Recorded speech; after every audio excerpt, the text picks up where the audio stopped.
ചൈനയിൽ സന്ദർശനം നടത്തിയ മുഹമ്മദ് മുയ്സ് പറഞ്ഞത് മാർച്ച് 15 മുമ്പ് മാലിദ്വീപിലുള്ള ഏതാണ്ട് 80 മുതൽ 90ഓളം വരുന്ന 88ഓളം വരുന്ന സൈനികരെ ഇന്ത്യ തിരിച്ചു വിളിക്കണം എന്നുള്ള ഒരു സ്റ്റേറ്റ്മെന്റ് ആണ് മാലിയിലെ നിലവിലെ പ്രസിഡന്റ് ആയിട്ടുള്ള മുഹമ്മദ് മുയ്സ് നൽകിയത്. ഒരു അന്ത്യശാസനമൊക്കെ പോലെയാണ് അന്നത് റിപ്പോർട്ട് ചെയ്യപ്പെട്ടത്. അതായത് മാർച്ച് 15 അവസാന തീയതി, അതിനു മുമ്പ് പിൻവലിച്ചേ പറ്റൂ എന്ന തരത്തിലുള്ള ഒരു നിലപാടാണ് മൊയ്സ് സ്വീകരിച്ചത്. ഒരുപക്ഷെ ചൈനയിൽ സന്ദർശനം നടത്തിയപ്പോൾ ഷി ജിൻപിങ്ങിന്റെ ഒരു പിന്തുണ കൂടി കിട്ടുമെന്നൊക്കെ കരുതിയിട്ടാകാം.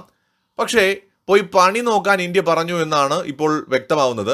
അങ്ങനെ അന്ത്യശാസനം തന്നിട്ട് മാർച്ച് 15 എന്ന് പറയുന്ന ഒരു ഡെഡ് ലൈൻ തന്നിട്ട് ഇന്ത്യയെ കൊണ്ട് അതിന് മുമ്പ് അങ്ങ് പിൻവലിപ്പിച്ച് കളയാം എന്നുള്ള മുഹമ്മദ് മുയ്സുവിന്റെ മോഹങ്ങൾ നടക്കില്ല എന്നാണ് ഇപ്പോൾ വ്യക്തമാവുന്നത്. അങ്ങനെയൊന്നും എളുപ്പമല്ല ഇന്ത്യൻ പട്ടാളത്തെ അവിടെ നിന്ന് പിൻവലിക്കാനെന്ന് മുഹമ്മദ് മുയ്സുവിനും ഏതാണ്ട് മനസ്സിലായിട്ടുണ്ട്.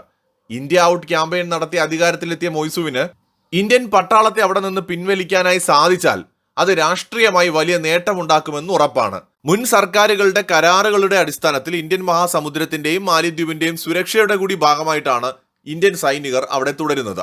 അവരെ അങ്ങനെ പെട്ടെന്നൊന്നും അവിടെ നിന്ന് ഇറക്കിവിടാൻ പറ്റില്ല എന്ന് മുഹമ്മദ് മുയ്സു തിരിച്ചറിയുന്ന ദിവസങ്ങളാണ് കടന്നു പോകുന്നത്.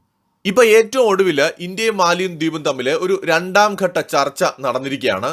ഈ ചർച്ചയിലും മാലിദ്വീപ് പറഞ്ഞത് ഇന്ത്യൻ സൈന്യത്തെ മാലിദ്വീപിൽ നിന്ന് പിൻവലിക്കണം, അതിനുള്ള നടപടികൾ ഇന്ത്യ സ്വീകരിക്കണമെന്നൊക്കെ ആവശ്യപ്പെട്ടു. പക്ഷേ ഇപ്പോൾ നമുക്ക് വ്യക്തമാവുന്നത് മാലിദ്വീപിൽ നിന്ന് 2 ഹെലികോപ്റ്ററുകളും ഒരു ഡോർണിയർ വിമാനവും പ്രവർത്തിക്കുന്നത് തുടരുമെന്നാണ് ഇന്ത്യയും മാലിയും തമ്മിലുള്ള യോഗത്തിന് ശേഷം ഇപ്പോൾ പ്രസ്താവനയിലൂടെ അറിയിക്കുന്നത്.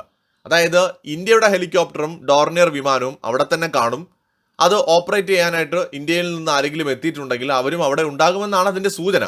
പക്ഷെ വേറൊരു ഇൻട്രസ്റ്റിംഗ് കാര്യം നടന്നു. അതിലേക്ക് എത്തുന്നതിന് മുമ്പ് ഇരു രാജ്യങ്ങളും തമ്മിലുള്ള ഉന്നത തല പ്രതിനിധികൾ തമ്മിലുള്ള ഒരു 2ാം ഘട്ട ചർച്ചയാണ് ഇപ്പോൾ നടന്നത്.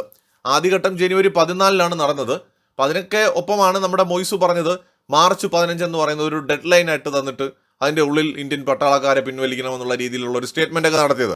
ഇപ്പൊ ഈ മാർച്ച് 15 മൂപ്പർക്ക് ഓർമ്മ തന്നെ ഇല്ല. ഇപ്പോൾ മാലിദ്വീപ് പറയുന്നത് മെയ്യിലെങ്കിലും ഒന്ന് പിൻവലിക്കാൻ പറ്റുമോ എന്നുള്ള നിലയിലേക്ക് ഇപ്പോൾ മാലിദ്വീപ് എത്തിയിരിക്കുകയാണ്.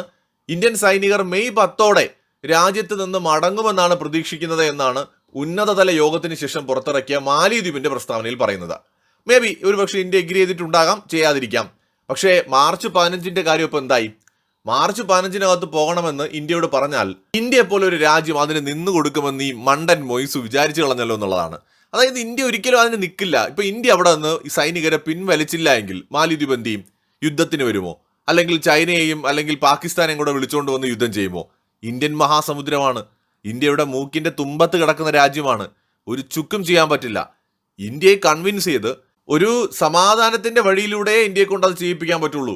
അല്ലാതെ ഭീഷണിയുടെ സ്വരവുമായിട്ട് ഇങ്ങോട്ട് വന്നാൽ പോയി പണി നോക്കാൻ പറയില്ലേ ഇന്ത്യ?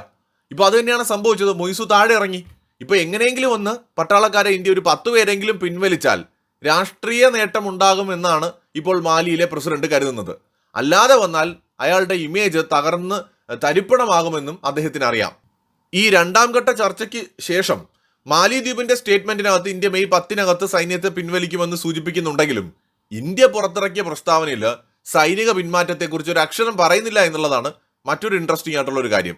ഈ ഉന്നതതല യോഗം അടുത്ത് നടക്കാൻ പോകുന്നത് മാലിദ്വീപിലാണ്. അവിടെ എന്തെങ്കിലും മാറ്റം ഉണ്ടാകുമോ എന്ന് നമുക്ക് കാണാം. എന്തായാലും പെട്ടെന്നൊന്നും മാലി പ്രസിഡന്റ് വിചാരിക്കുന്നത് പോലെ ഇന്ത്യ മുഴുവൻ സൈനികരെയും തിരിച്ചു വിളിക്കില്ല. ചിലപ്പോൾ സംഭവിച്ചേക്കാം. പക്ഷെ അതിനൊക്കെ ഒരു ടൈം എടുത്ത് മാത്രമേ അത് സാധിക്കുകയുള്ളൂ. അല്ലാതെ അധികാരത്തിൽ വന്ന ഉടനെ നാളെ തന്നെ ഇന്ത്യൻ പട്ടാളക്കാർ ഇവിടെ നിന്ന് പോകണമെന്നൊക്കെ പറയുമ്പോൾ ഇന്ത്യൻ സൈന്യം അവിടെ ഗവൺമെന്റുമായിട്ടുണ്ടാക്കിയ കരാറിന്റെ അടിസ്ഥാനത്തിലാണ് പ്രവർത്തിക്കുന്നത്.